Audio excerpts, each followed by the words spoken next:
বলছে 1 নম্বর 2 নম্বর 3 নম্বরও কেন মেয়ে হইল, মন খারাপ, এমন মন খারাপ, খাওয়া দাওয়া ছেড়ে দিয়েছে, স্বামীর সাথে কথা বলা ছেড়ে দিয়েছে। আউযু বিল্লাহি মিনাশ শাইতানির রাজিম। বুঝছেন না?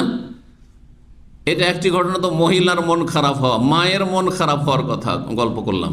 আর বাবার মন খারাপের তো এরকম মেলা ঘটনা আছে, যা ফতোয়া আসছে। কত দিনই বোনের আমাদের যা আছে, 1টা 2টা 3টা পর মেয়ে হয়ে যাচ্ছে, তখন আর স্বামী রাখবে না, ও জালেম শয়তান, রাখবে না, ওকে তালাক দিয়ে দিবে। কেন?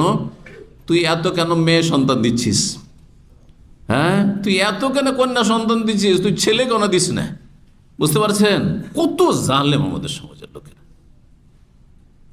আমি তখন এইরকম পুরুষগুলোকে বলি যে তোমার কাছে বীজ আছে আর ওর কাছে জমি আছে, তো শুধু জমির দোষ না বীজের দোষ?